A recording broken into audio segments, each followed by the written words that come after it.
You're listening to Black Like Me with Dr. Alex G., a podcast that invites you to experience the world through the perspective of one black man, one conversation, one story, or even one rant at a time. Here's Dr. G.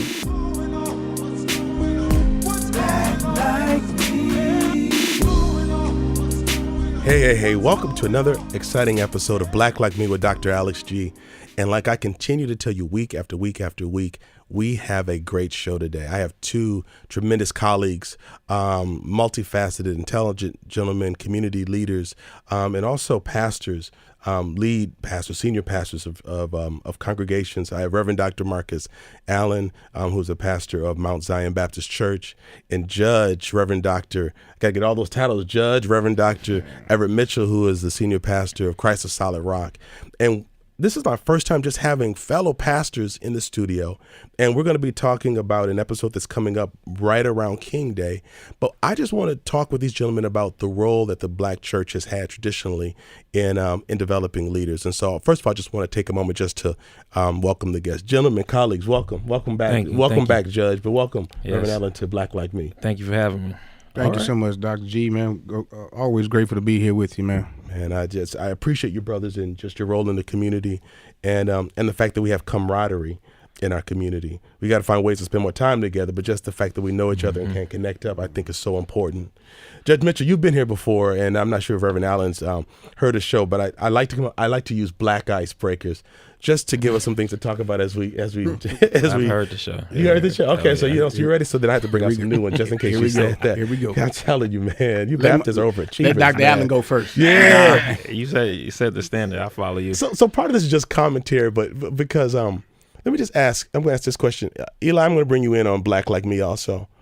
So okay. Eli, you went to church a little bit. Yeah.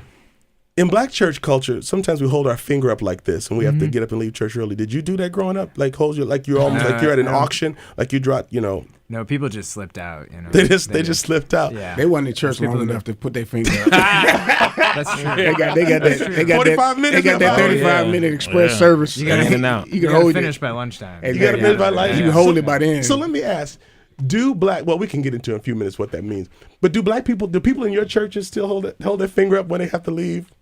Some people. Yeah. Old school people? Yeah, it depends on how long they've been in church or if they coming back and they haven't been in church in a long time. They hold their finger up? They hold it up, but not many. Yeah. My ushers have become so militant now that people don't move. If people try to get up, they just give them that look like, I know you just didn't try to walk during the pastor's sermon. Mm-hmm. You can hold that P. You hold it for the white man job. That's what it's all about. Man, do they wear white gloves over there? White gloves, everything. They got hand signals that they look like gang members out there sometimes. How do we turn ushers into urshers? How do we put two R's up in it? I don't know. No. But it's certainly Usher. I say Usher. You said, yeah, you do. I say Usher. I say Usher. They think we talk about the R&B the singing. Oh man. So again, because we got folks out there that are listening that got some church background, but I'm intrigued by the white listeners who stopped me and said, I didn't know that was a thing. So, do y'all know what blessed oil is? Of course. Gotta think. I grew up with an old Pentecostal grandmother. What type of oil you talking about? Yes. Oh, yes. Did y'all have blessed oil at your church? We didn't have blessed oil. Oh no. I told you that 45 minutes. You said they didn't stay because that comes like in 90 minutes to the service. Yeah, they laying hands. They laying hands and oh my goodness, putting the cross on the head, everything. We need that oil, need that anointing. Now, I gotta tell you, on first Sundays we oil everybody. Wow. We bring out the blessed oil, and we put every month. Every first Sunday we put it on. But Tyler even holds his finger up when he walks in church. We try to really get him indoctrinated. Man. But yeah, we put the oily cross on everybody for you. Man. Wow. That's okay. That's what's up. I'm thinking about bringing back foot washing services. Do you know what a foot washing service is? I did that once. I do. Oh yeah. You do know that was like a novelty. I've never did it before. You never. We grew up doing it on. I've never seen it before Easter, but some churches do it on first Sundays, right before communion. Yeah. Wow. I just rolled out some buckets one Sunday. I was preaching on. Rolled out some buckets. I was preaching on that sermon. Right. And so everybody was like, "What does that mean?" So I bought these buckets. And great illustration. I brought them out and I brought everybody up and one by one. Just the whole church. You washed their feet. You washed the whole church feet. Yep. Jesus. One by one. My back was still recovering from that. And I bet your eyes were too. Now your nose. I saw some things. Okay. You asked why could we not cast it out? I said, Lord Jesus. Oh, Wow, that's what's up. Yeah, that's kind of like old school stuff. It really does bring sort of a sense of solemn sense of worship. But yeah, that was a big thing growing up.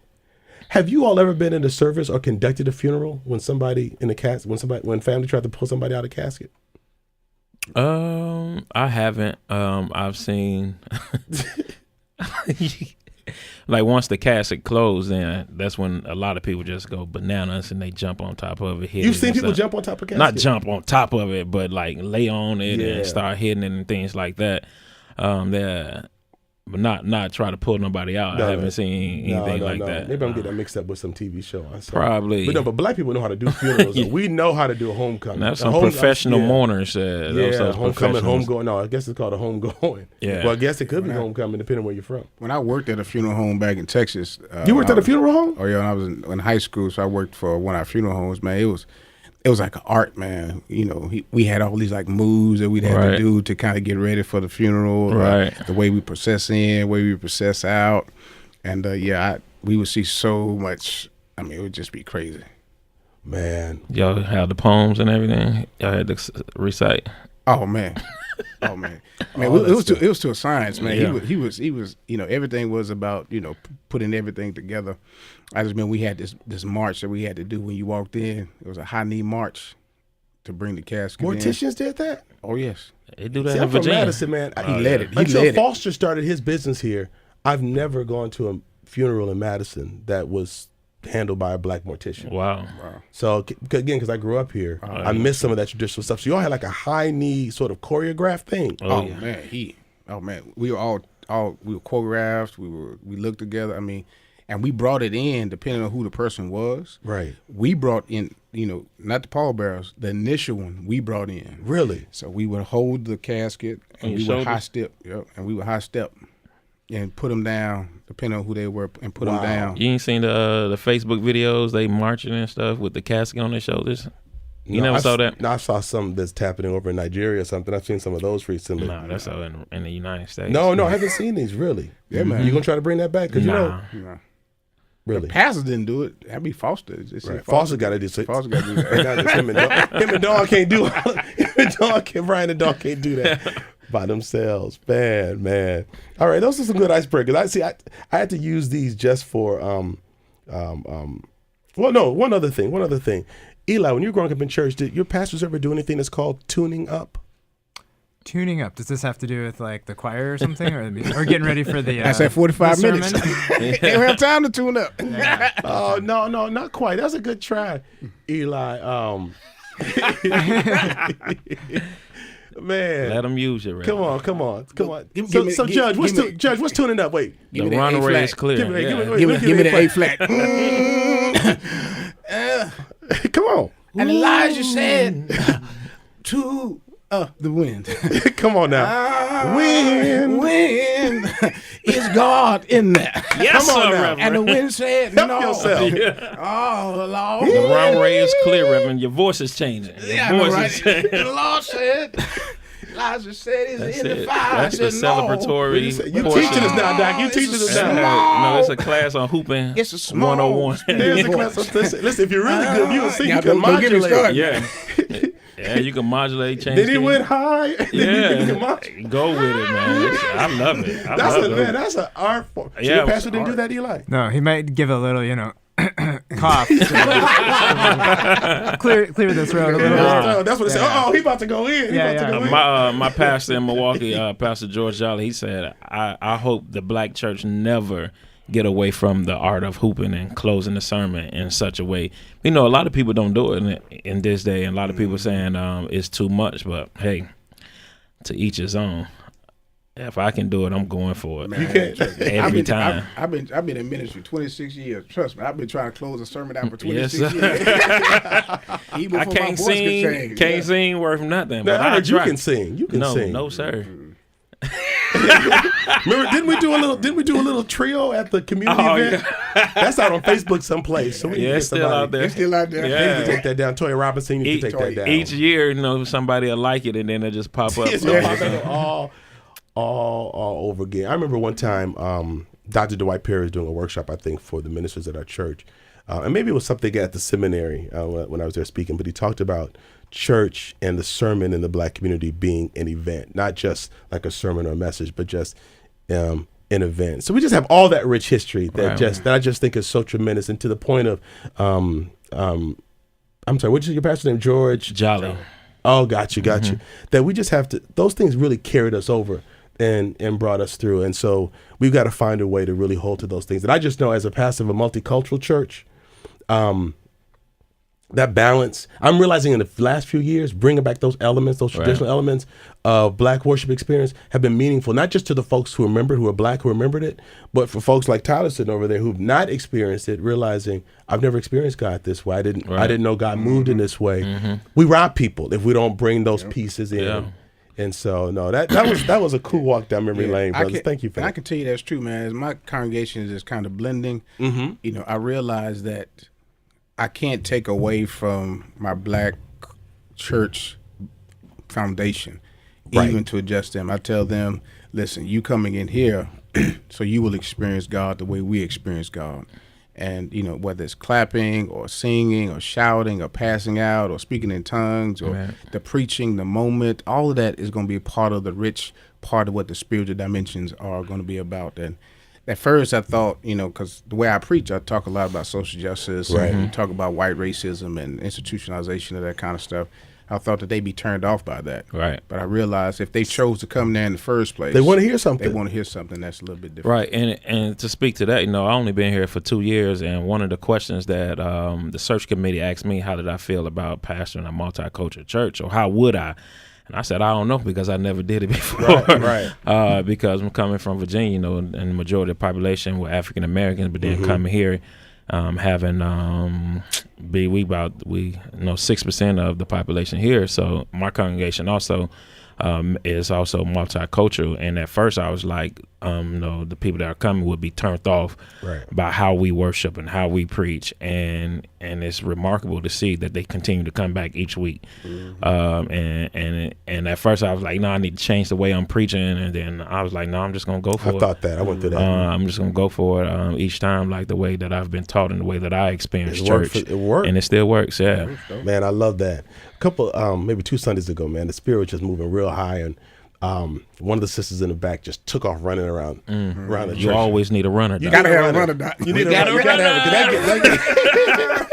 That just kind of get like, where's this thing going next? Free him out. Get the cloth. Get the fallout cloth. But it's interesting. One of the newer white brothers came up to us after church. Tyler and I were talking to him. He said, "I was that close to just running." And so it's funny. We're worrying about how people are responding to something that's very different. But they're wanting to experience God in a very real way. They're worshiping with people who have God sometimes and nothing else. They don't know where the rent's coming from. Y'all know the story. Joy is what we had. Victory is what we had. And it's giving people another way to experience God. And so I'm glad that I'm not the only one really thinking about that or process that. But you're right. People come for a different experience. Both of these gentlemen here in the studio, are part of our church, but they don't come for what they've necessarily grown up with. And so, but I also think that it's happened because our churches have been rooted in a theology of victory and believing who we were against what the law said we were, having rights in the kingdom of God that we didn't have in Wisconsin or Illinois, wherever we are. So the theology has survived the test of time, and if we start hiding that now, when people really need hope and need to really know how to hold on to God, we cheat everybody. Right. Those who laid it out for us, those who are there with us, those who are coming in. And so, man, I'm glad that we're on the same page on that we just got to keep bringing it. I guess I just got to work on some of that tuning up. So let me know in that tune-up class. Yes, sir.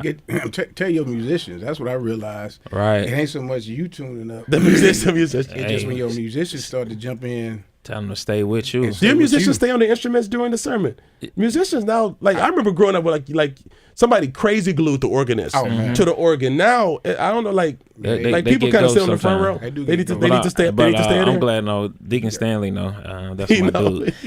He's right there though, like he's sitting right in the choir stand. But Norm, you go to some churches, the musicians gone. Yeah, they're like in candy bars out the lobby or something.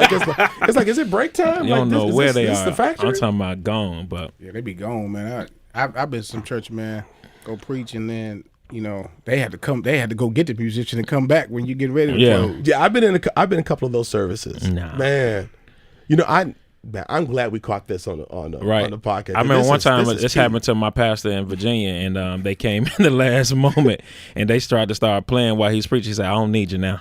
Hey, right. I've told him. Let me go. Let me go. You too late. You too late. Let me go by myself. And they be like, I was like, you too late. Because they've got to be sensitive enough to kind of catch how the Spirit is moving. So it's not like a performance thing. Like, okay, I guess I'm finished right now.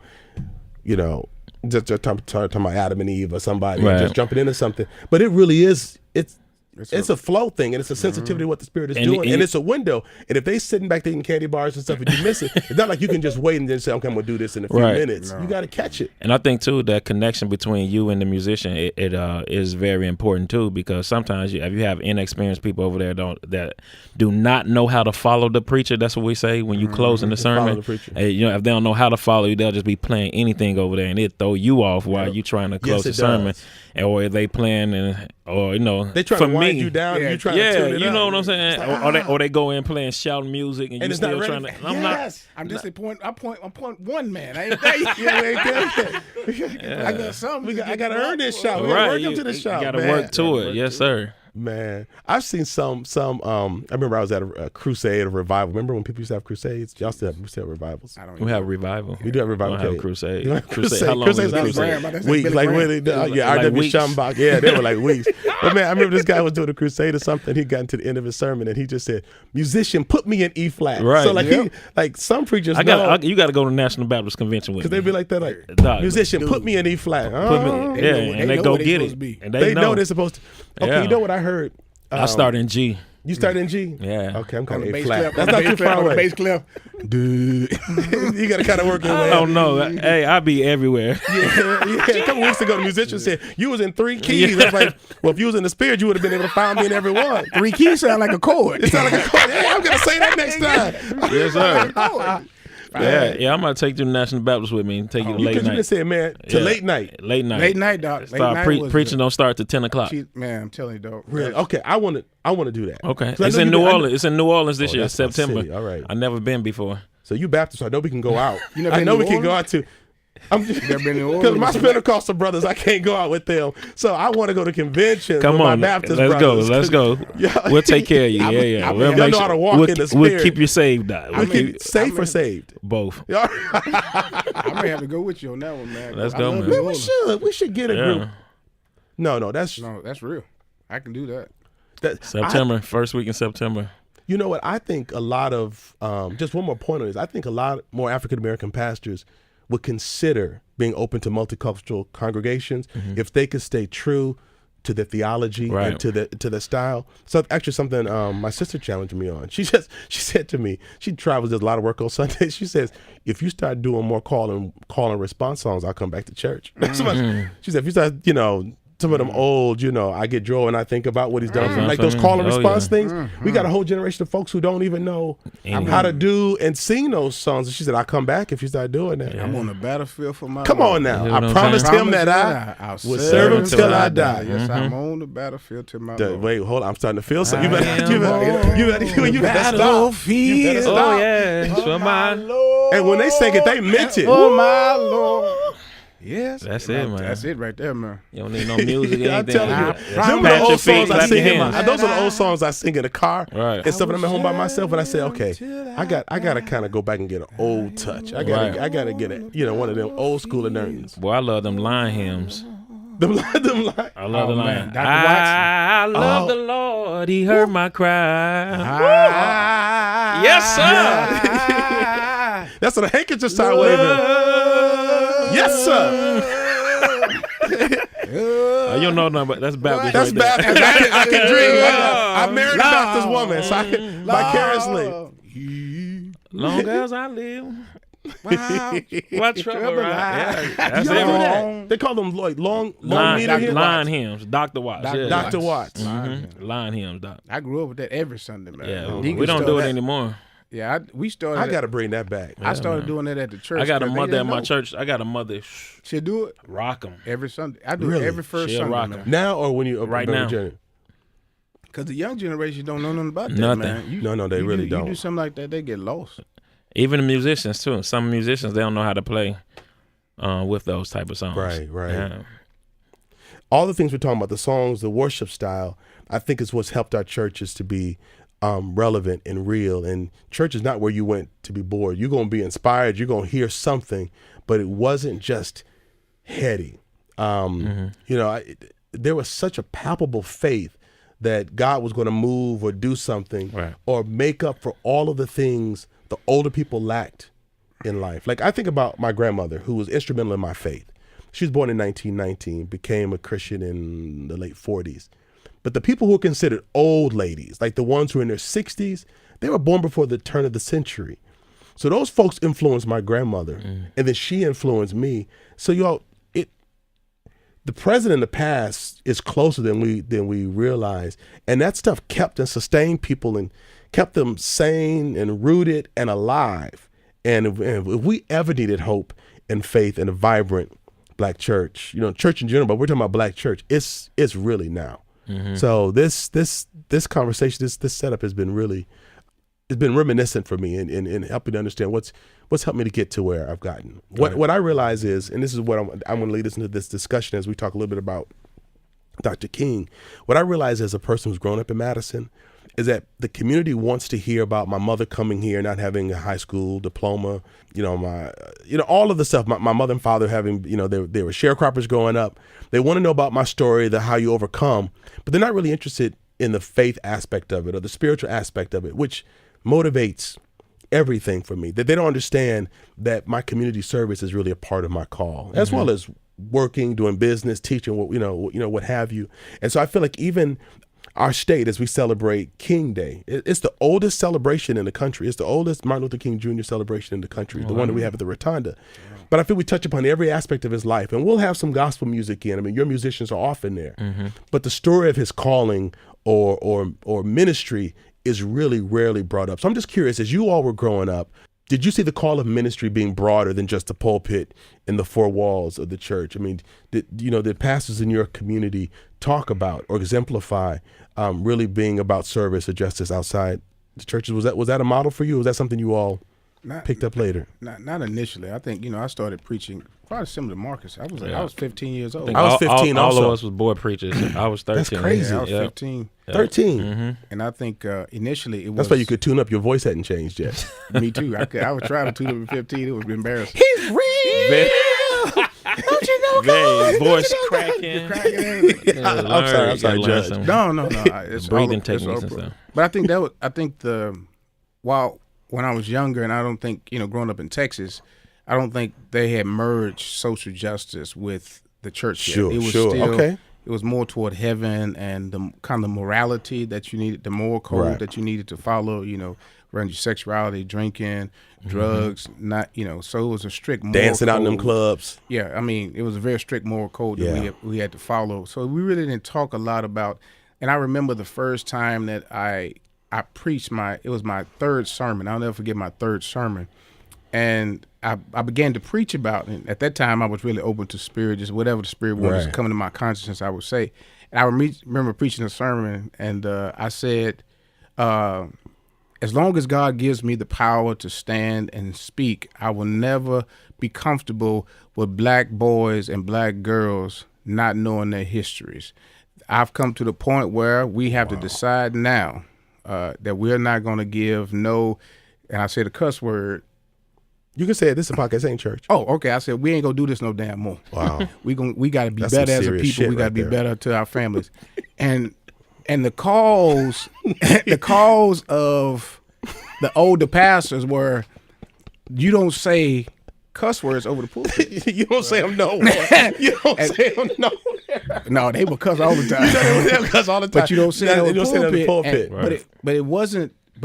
They were more concerned about the cuss word than they were about the Yes. and that's what and a lot of my and it wasn't until I got older that and I actually walked away from the black church that I started to really ask myself, God, if you gave me a church, can you ever give me a church where I can fight for our people and not be somebody's carbon copy of what they think it used to be? That's powerful. I think for me it's similar. When I was growing up in church, it was heaven or hell, and the sins and the morality of saying. But I think I've witnessed, not to the magnitude in which we're doing now of the social justice piece in which we're helping, because the church do a lot of stuff behind the scenes for people that you really can't see. Right. We take care of a lot of people that everybody do not even know that we're doing it. So I really wasn't privileged to seeing that. But I think when it comes to preaching sermons within the church, I think that context came to me from Virginia Union while I was in seminary, because they stand on social justice. At least we stand on social justice. The Samuel DeWitt Proctor School of Theology, and we believe that we are the God of the oppressed. So that was really my place of developing that voice for the least, the lost, and the left out when it comes to social justice and being in those arenas, and then also getting a bigger picture of our history and how we was treated and how great we really are, and what we were not taught while we was in school. In the public school system, we wasn't taught a lot about our history. The only person we learned about is Martin Luther King. Well, we don't hear about the other superstars and heroes of our community. So just to it took me going to graduate school to really to grasp that. Yeah, I grew up in a traditional Pentecostal church, and we didn't talk about we thought King wasn't saved.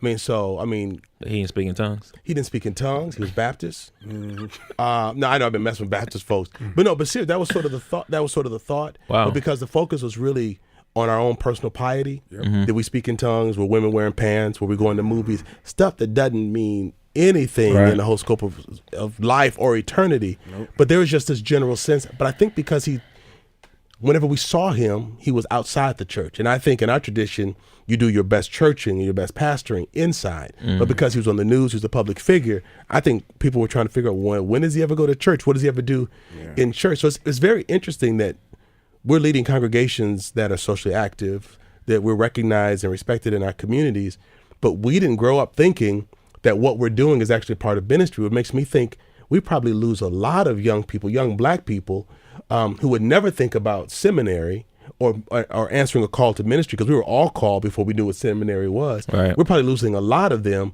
because they probably have some thoughts of pastoring that are very similar to what our experiences were growing up, and not really the kind of work that King did or some of the work that we're doing now. Well, I wouldn't say we're losing. I say we're repurposing their ministries, right? Okay, that's a good way. Tell me more about that. So rather than saying they may not choose pastoral ministry, but they're choosing ministry.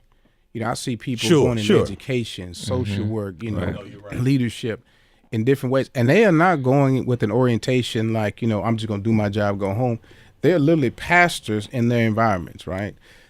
And so I've really grown an appreciation for how we are teaching a new generation to see and think about the role and the call of ministry.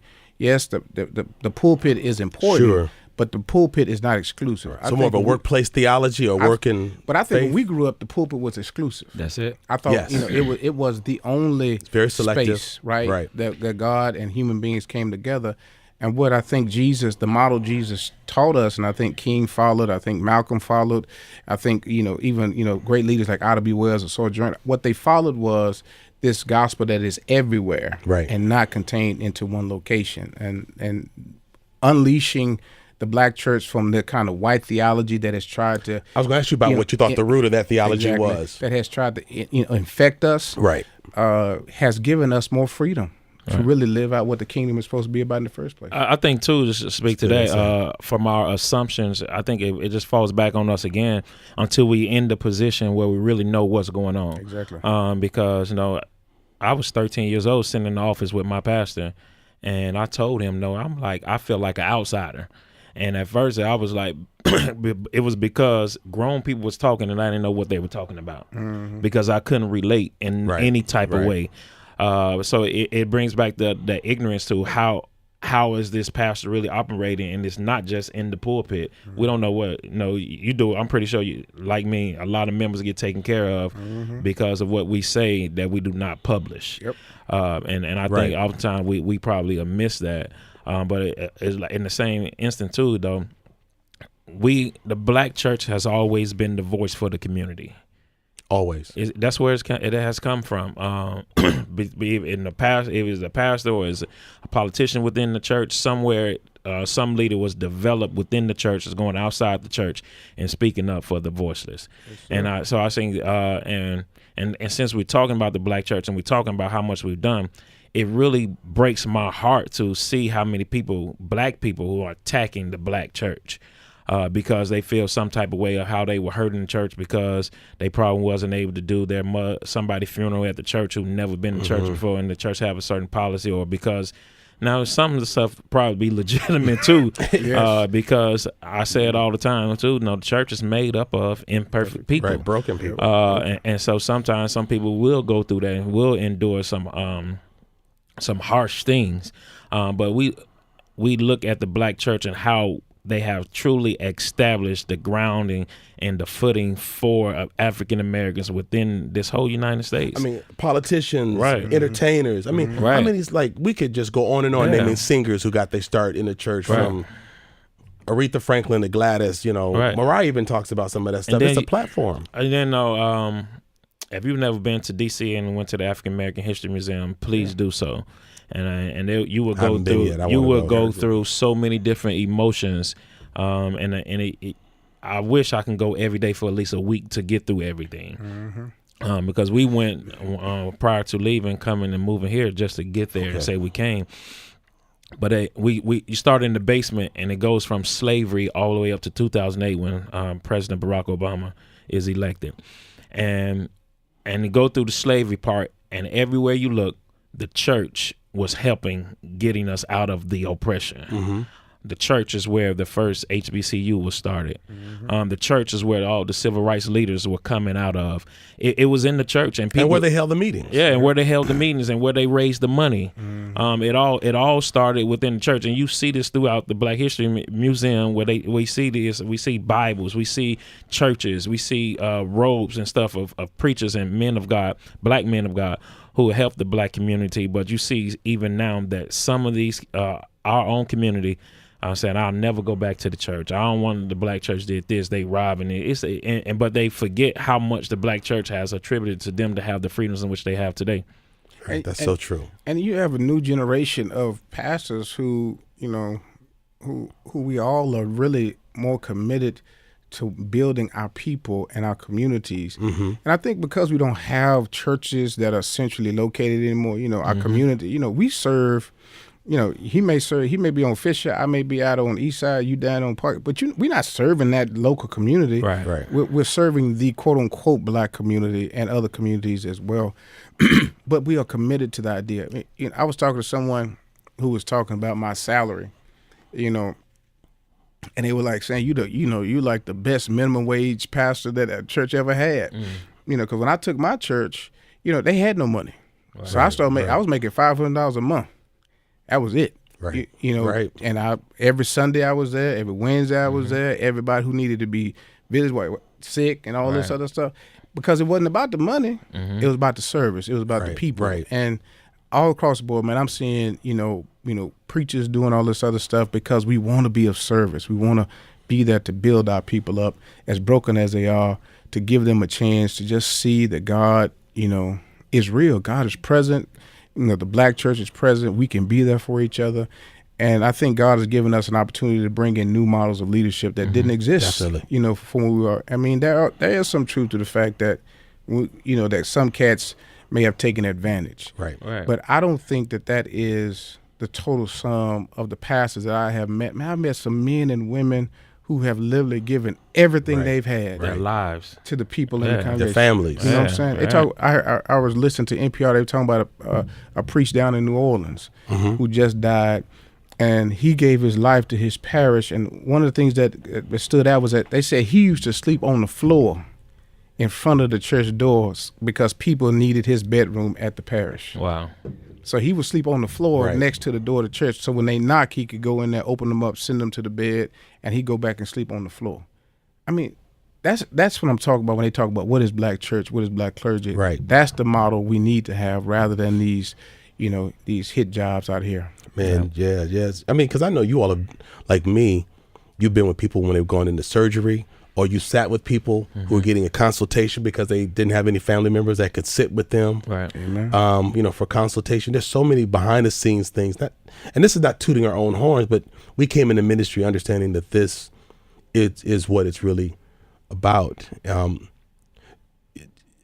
me just tie this a little bit to, just for a minute for King's celebration. Do you think that there was a greater sense that, that the pulpit and the community should be connected back in churches in the 50s and 60s? Have we moved away from that? Was that just unique, do you think, to King's context? But we just see a lot of those civil rights figures having their, they were trained in leadership in the churches, whether it was Andrew Young and King and Everett, Medgar. Right, all even of those Malcolm folks. X. Malcolm X, his daddy was a black pastor. He was raised in it. Yeah, that's right. And so is there a less connection between the pulpit and the community now than what they had then? Like Everett was saying, it depends on the context. And then, we have some different theology out here also. So we have that name it and claim it, call it and haul it, gab it and grab it, reach it and get it type theology, that prosperity theology, and not those out there really preaching to the people who are really going through things. And so it depends. Sure. It really depends on the context and where you are. But I from my colleagues, people that I've really connected with, a lot are very much so. The pulpit is connected to the community because, the community is within the congregation of your church. And if you have a better community that's surrounding the church, then you'll have a better church. And if your community is dying, that means your church is dying. And so that's we must be the lifeline to the community. I say often to my people, we must be the safe haven for the lost and the hospital for the sick. And that means That's any good. and everybody. So it depends on the context. It depends on the pastor, those who would speak up to the social injustices, those who would step up and do some work. So I think that's what it speaks to in this day and age. And I think at that time, at least even now, still all of us are facing the same oppression. But, of course, black people have evolved. We have back in those days, the pulpit was the brightest and the best and the most educated. But now the pew is also just as educated as the pulpit. Particularly in a community like ours. Yes. In this college town, so Right. So we have, like my church, I think about 30% of the females within our church have higher level education and graduate degrees within Mount Zion Baptist Church. So we have a lot. We have that now. Back then, that's what it was. It was that's the pastor came in. He was the most educated, and then he probably was. But then also right now, I think is even around. But it's required. I think education is very much required for the pulpit, and a lot of people they don't and they forsake it. But I think the community can only be as best as the church is in the community, and the church vice versa. Yeah. Because if you let your community die, your church is going to die. Definitely. Because you'll have sick people within your your congregation that's coming from your community, and if you're not trying to help and heal them, then your church can never prosper. And if you don't know how to get people from your community, you try to get them from other people's churches. Lord have mercy. And I think that's the whole point of King's legacy was he took what was rooted in the church and gave it to the world. Right. I mean, Yes. it wasn't He put it on display, front stage. and really he's following Jesus, right? That's what Jesus did. He wasn't always in the temple preaching. He was everywhere. Right. Where people, and when we at my church, when we adopted this theme, a church where everybody is somebody, it meant that we had to commit ourselves to bringing in and becoming a welcoming community to charge and educate, rebuild people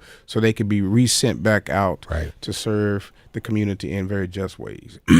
and so that's what the black church always have done. Right. It took all of us that way. Right. And that takes a cultural shift within the context of what you're in. I know. Because everybody within the church don't think the same way. They do not. And then so you're faced with some people come in looking a certain way, smelling a certain way, and some people are shunning them, pushing them away. But then it falls on the pastor then to also to educate the people of, you smelled bad before. Right. You've looked in a way before that was unpleasing, have done things in a way that's unpleasing to God.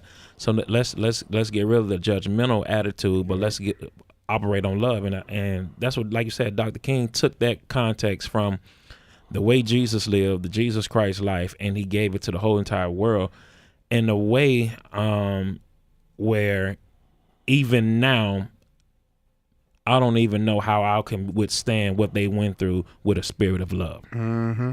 Right. And we got to tap into that whole resilience and that spirit of love. That just seeing that, and then to see how young he was. Yes. And to see that attitude, we're going to exhibit Christ in every way possible, even in the face of danger, persecution, in the face of being called negative words and spit on, all that type of stuff, and continue to express and show the love of Christ. And so when the Bible say love your neighbor, that's what they exhibited back then, and those people had extreme fortitude to be able to press forward through that. And Dr. Martin Luther King was the leading voice for that.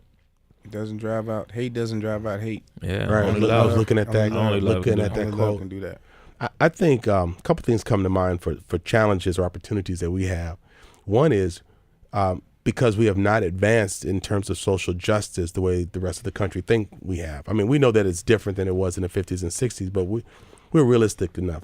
I've had enough experiences to know that we're not a post-racial society. We definitely see race. So we're still having to build up our black people from the pulpit by going back out into work and society each week. And I don't think broader churches, let's just say for white churches, they don't have to necessarily get up in the pulpit and say, here's how you go back out here and deal with oppression. I mean, no matter what we're talking about, we got to tie it right back to the workplace, your child in special ed, the counselor's giving you a bad. We have to always bring it back because that's always real. So are you all experiencing that too, that you always have to remember that even in 2019, we're having to still build black people up to go back and engage, not just as change agents, that's a part of it, but just in terms of just keeping your sanity because of what they're experiencing because of unresolved racial issues. That's a big part of our ministry that we don't have the luxury of moving away from. My professor back when I started my small junior college, Jarvis Christian College, Dr. John Mangrum, who educated a lot of bishop preachers, said that your sermon need to hit three things. It need to speak to you, it need to speak to the church, and it need to speak to the community in specific ways. So whenever you do a message, you do three things and you do it specifically. Yes. And, being a pastor, and this is my first church at Christ Solid Rock, I had to come off this high theology of high preaching to really dig down and say, okay, let me figure out what I need to do. And it was a conversation I overheard with Dr. Caesar Clark, they used to ask him the question. They'd be like, Dr. Clark, what do you do when you can't get a sermon? And he was like, I go visit the people. You're right. Because, while we want to give these nice, 3-point sermons and close, sometimes it's just meeting the people. Right. They give you context for why you're going to even preach this in the first place. And that's what I have. That's what I realized, that the pieces that they're looking for to make real, especially for those who we're probably attracting now to the church, who really have been broken by the church or broken by life. They just need a place that all of the pieces make sense. And I think, and this is my last comment, I think if anything that the black church does well is to make purpose out of pain. Yes. It makes purpose out of pain. And every Sunday, all I'm trying to do now is try to how do I preach so that people who come here full of pain can find a purpose for it. And where to put it, what to do with it, how to fight against it, how to deal with it, how to stretch. But they need a purpose for it. Yes. So that they don't walk out just continuing in that pain. You're preaching right now. And the challenge of the preacher, at least the pastor, is you got to meet every aspect of human life in 30 minutes. Then you got to, it has to be intergenerational, where you got to be able to talk to every generation. Every socioeconomic group. Yeah, and so that's the challenge in the preparation part. And many people don't see that, and they understand. They think you just open up your Bible, walk up there, and go get it. not me. No, say I'm not one of them singing preachers like Dr. G. So, so I can't sing my way through it. So I have to do the work. I'm not a singer, y'all. I have to do the work, and then the work require you to be able to relate to every person that come within the church, and you have to be mindful of who you're preaching to. I know in seminary they tell us always you got to exegete the text, but one of my professors always told me you got to exegete the crowd. You need to know who you're talking to, what's the context in which you're in, who are the people you're preaching to, in order to meet them where they are. Because Joel Gregory said this: in preaching moment, we must take what is and connect it to what was. Yes. So we in preaching, your responsibility is take what was, which is the historical books in the Bible, and connect it to what's going on, because it allows you to connect those two things. And if you preach the word and you know the social context in which you're in, it allow you to speak to everyone in their own way where they can hear you. Yep. Now, they might not hear you on certain things, but you're responsible, not just preaching to the saved, not just preaching to the unsaved. You'll never get up and say, this sermon is not for this group of people, because your sermon must touch everyone that comes in within your church walls. Amen. And that's how you grow a church. And what's so great about the podcast listeners who have not been part of Black churches, hopefully this discussion is helping you all to be more open to visiting them.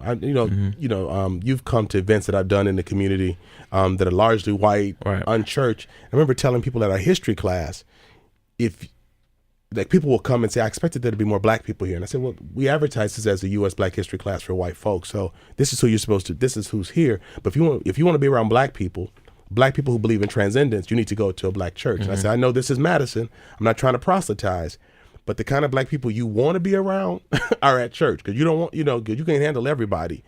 And so I try to help people to even experience it on a cultural level, that they might hear something that may touch them on a spiritual level. Right. But, for folks who are listening, who are in communities, check out one of these Black churches that we're talking about, because there are men and women walking into the pulpit thinking about how to reach insiders, outsiders, churched, unchurched.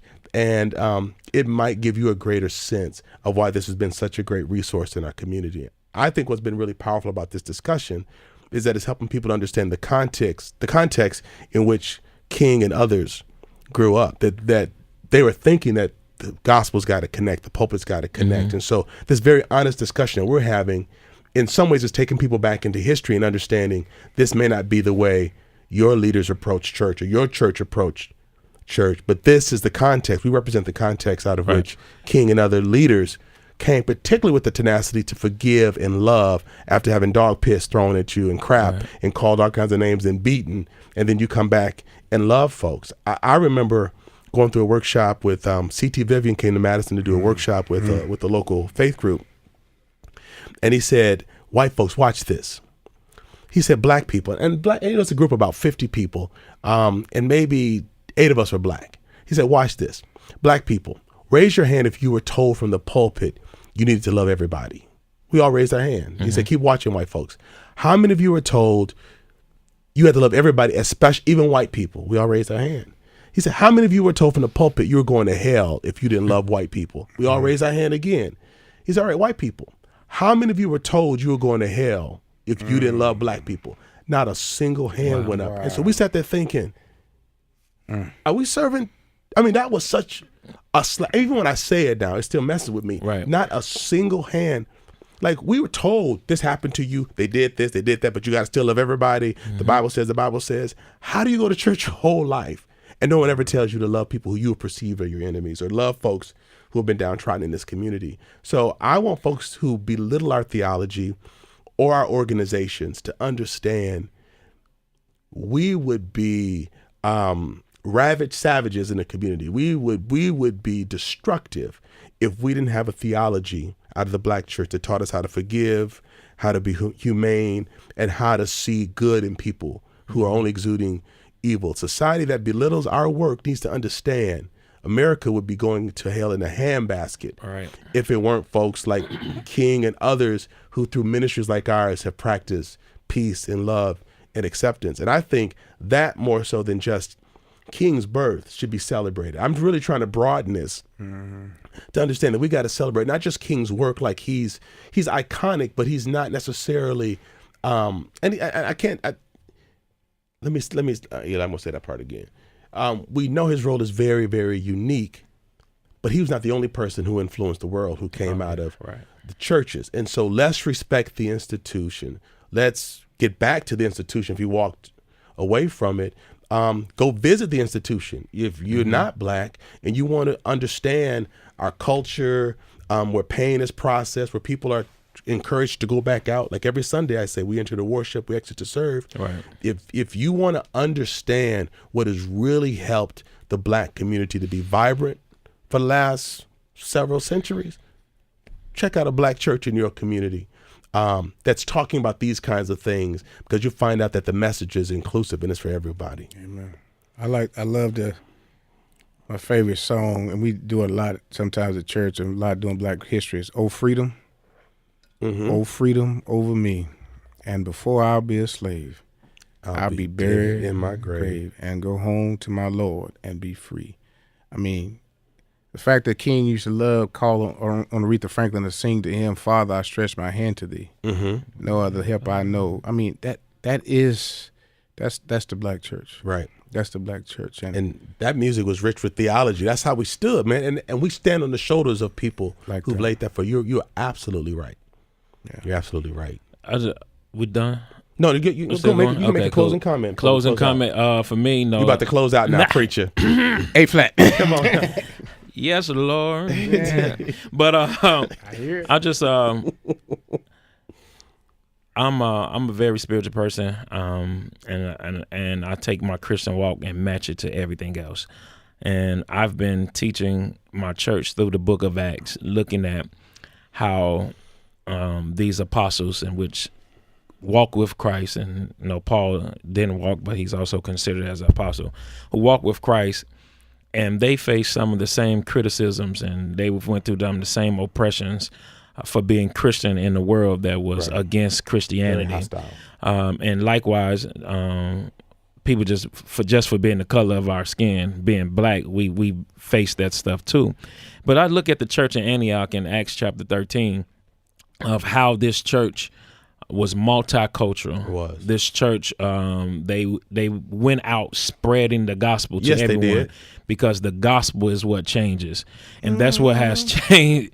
That's what, like you're saying, that's what's changed us and kept us, is the gospel of Jesus Christ, and that we can continue to preach that as men and women of Christ, that Jesus is the truth, the life, and the only way. Then that's what continues to change lives around us in which we come into contact with. So I just even now, just listen to you all, just even referring that to the moments in the Bible where these 11 men who were disciples with Christ turned the whole world upside down. And we just can look at these men who were civil rights leaders and who were preachers. Most of them were preachers of the gospel of Jesus Christ, and they changed the whole course of America by saying, hey, we need justice and equality for all. Right. That's powerful. I continually remind our congregation that society is not really tired of our gospel. They're tired of our religious rhetoric. Yeah. So let's get back to the power of gospel. Gentlemen, I really appreciate your time and your presence here. I mean, I invited you because I respect you, but having this kind of this time to go down memory lane a little bit and just to remember the relevance of our work is really powerful. It just increases the respect that I have for you and for your work. And so you all, my guests, have been Reverend Dr. Marcus Allen, who's a pastor of Mount Zion Baptist Church, and Reverend Dr. and also Judge Everett Mitchell of Christ the Solid Rock Church here in Madison. I'm going to put links to their church's website, just in case you all put information up about your sermons and your messages. I'm going to link that in here as well. I'm looking forward to helping people think a little bit more deeply about faith and about King and his background as they listen to this particular episode. So you just tuned into another great episode of Black Like Me with Dr. Alex G. Thank you for listening and for getting the word that's out there. We just hit a cool mile mark of downloads, and so I really appreciate the fact that you all are listening.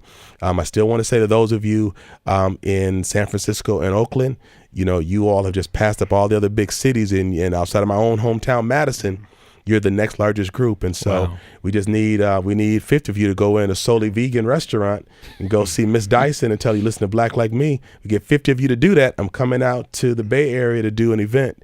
And Seattle, Chicago, Milwaukee, other cities that have slipped. What the hell are y'all thinking? So get the word out, particularly New York. I need my Asian brothers and sisters, particularly Korean Americans. Come on, y'all. Y'all know you're my people. Get the word out. Thank you so much for your support, and I appreciate you listening. Thank you for listening to today's podcast. You can find out more about Dr. Alex G's amazing work at www.alexg.com. Black Like Me is sponsored by the generosity of the Human Family Unity Foundation.